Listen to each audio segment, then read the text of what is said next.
네, 오늘은 5월 14일입니다. 토요일입니다. 새벽 예배 나오신 우리 성도님들을 환영합니다. 내일은 주일인데요. 할 수 있으시면 교회 오셔서 함께 예배드리기를 소원합니다. 우리 말씀 나누기 전에 공동기도 제목으로 기도하는 시간 갖도록 하겠습니다. 기도하시겠습니다. 홍석가 집사의 암을 치료해 주십시오. 배옥준 집사의 뇌졸중을 치료해 주십시오. 언어가 회복되고 오른쪽 팔다리에 힘이 생겨나도록 해주십시오. 곽한나 집사의 허리를 치료해 주십시오. 권하자 집사가 다시 걷도록 해주십시오. 오기선 어린이가 회복이 잘 되게 해주십시오. 이승학 성도의 뇌종양 치료가 잘 되게 해주십시오. 김영빈 집사를 치료해 주십시오. 권현민 형제를 치료해 주십시오. 김에브라임 형제가 신장 이식을 속히 받도록 해주십시오. 우한 폐렴으로부터 우리를 지켜주십시오. 예수님의 이름으로 기도합니다. 아멘. 아멘.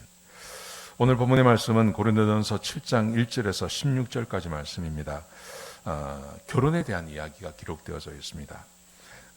어제 말씀에 사람의 몸은 정욕이나 먹기 위해서 사는 게 아니다, 이렇게 말씀을 드렸습니다. 오늘 이 본문의 말씀은 거기에 이어서 우리 몸이 결혼하고 살아가는데요, 결혼의 자유와 또 결혼의 구속, 결혼 안에서 자유롭게 할 수 있는 것이 있고, 결혼하면 또 결혼에 대한 어떤 구속, 하지 말아야 될 것이 있다고 우리에게 교훈해 주고 있습니다. 어떤 것이 있는지 한번 보시겠습니다. 먼저 결혼의 자유에 대해서 이야기합니다. 무슨 내용이냐면 결혼을 해도 되고 결혼을 하지 않아도 된다는 겁니다. 꼭 결혼해야 된다, 혹은 결혼하면 안 된다, 이런 규정이 없다는 겁니다. 자, 1절 보십시오. 남자는 결혼하지 않는 것이 좋으나, 먼저 결혼하지 않는 게 좋겠다, 그렇게 말을 합니다. 그러나 2절에 보시면요, 음행을 피하기 위해서 남자는 아내를 두고 여자는 남편을 두라. 결혼하지 않고 사람 안에 있는 본성이 있지 않습니까? 음행에 대한 본성이 있지 않습니까? 성욕에 대한 본성이 있습니다. 그것을 피할 수 없으면 결혼하라는 겁니다. 결혼해서 가정생활을 이루고 살라는 거죠. 결혼의 자유입니다. 결혼해도 되고 결혼해도 하지 않아도 됩니다. 자유를 말합니다. 그 다음에 자 보십시오. 결혼하지 않는 사람에 대해서 이렇게 말합니다. 결혼하지 않는 사람,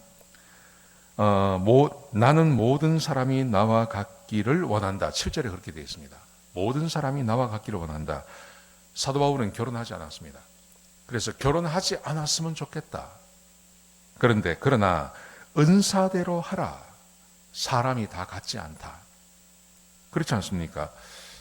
결혼을 하지 않고도 혼자 경건하게 살 수 있다면, 그러면 결혼하지 않아도 된다는 거죠. 꼭 결혼할 필요는 없다, 그렇게 말합니다. 근데 경건하게 살 자신이 없으면 결혼을 하라는 것입니다. 결혼에 대한 자유를 이야기합니다. 자, 이혼도 마찬가지입니다. 이혼. 자, 이혼에 대해서 이렇게 말을 합니다. 사도 바울이 결혼한 자에게 명령을 하는데요, 이혼하지 말라, 그렇게 명령합니다. 그런데 자 보세요, 뭐라고 말을 하냐면, 어떤 형제에게 믿지 않는 자매가 있다. 이제 결혼한 사람을 말합니다. 이제 형제는 하나님을 믿습니다. 근데 결혼을 했는데 부인이 하나님을 믿지 않아요.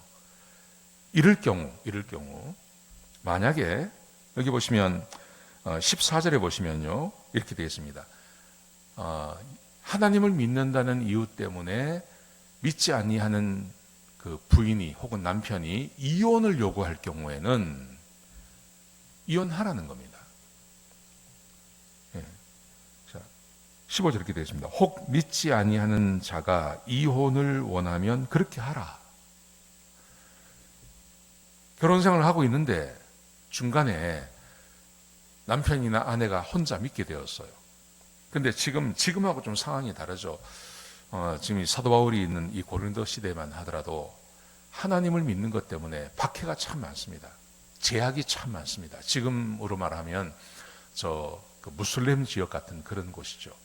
예수님을 믿는 것 때문에 사회적으로도 취직하기도 어렵고, 또 사회적으로 사람들에게 배척받고 뭐 이런 분위기가 되어 있었습니다. 그러니 뭐라고 말하냐면, 만약에 그런 상황에서 믿지 아니하는 남편이나 아내가 이혼을 요구하면 이혼해 주라는 겁니다. 해도 상관이 없다는 겁니다. 자유를 말하는 거죠. 자, 결혼 생활에 있어서 자유함이 있습니다. 결혼해도 됩니다. 결혼하지 않아도 됩니다. 이혼의 문제에 있어서 만약 믿지 아니하는 부인이나 남편이 이혼을 요구하면 이혼해 주라는 겁니다. 그런데 믿지 아니하는 자매가 만약에 그 부인이나 남편이 이혼을 원치 않으면 이혼하지 말라는 거죠. 여기에 자유함이 있습니다. 자, 그런데 이제 그 결혼의 구속이 있습니다. 어떤 구속이 있냐면, 결혼한다는 것은, 그리스도인들이 결혼한다는 것은 경건하게 살기 위해서 결혼을 하는 겁니다. 근데 그 경건을 지키기 위해서, 자, 사도 바울이 말하기를 이렇게 말합니다. 남편이나 아내는 배우자의 의무를 다하라. 결혼하면 아내의 몸은 더 이상 아내만의 것이 아니고 남편에게 속한다. 남편도 마찬가지다. 3절, 4절 그렇게 말합니다. 상대에게 필요를 채워주는 결혼 생활을 하라는 것입니다. 기도하기 위해서 합의해서 각방을 쓰는 것 외에는 그렇게 하지 말고 하나가 되어서 사탄의 유혹을 이겨내며 유혹에 빠지지 않도록 그렇게 상대의 필요를 채워주는 그런 결혼 생활을 할 것을 우리에게 명령하고 있는 겁니다. 자, 결혼을 했으면 의무를 다하라는 겁니다. 의무를 다하십시오. 아내를 사랑하고 남편을 사랑하는 것뿐만이 아니라 이것은 당연한 것이죠. 그때 최선을 다하는 결혼 생활을 우리에게 요구하고 있는 겁니다. 자, 이혼도 마찬가지입니다. 이혼도 믿지 아니하는 배우자가 이혼을 요구할 때는 이혼을 할 수 있지만 이것 외에는 이혼하지 말 것을 명령합니다. 자, 11절 보십시오. 결혼한 자에게 명령합니다. 여자는 남편과 갈라서지 말고 남편은 아내를 버리지 말라. 이혼하지 말라는 겁니다. 여러분, 지금하고 2000년 전입니다.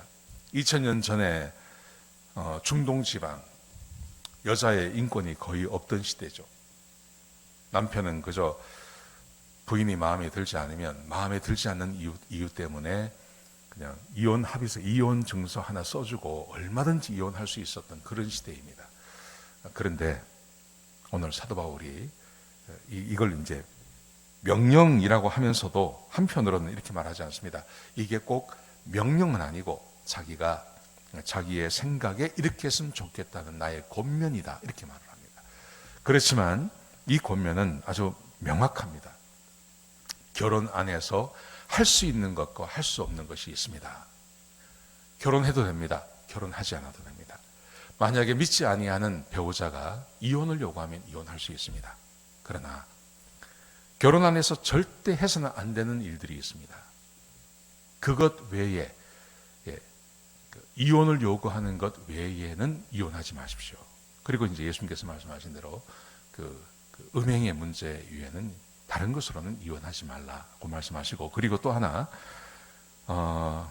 결혼 생활 안에서 의무를 다하라는 것입니다. 상대에게 필요를 채워주고 그리고 의무를 다할 것을 우리에게 요구하고 있는 겁니다.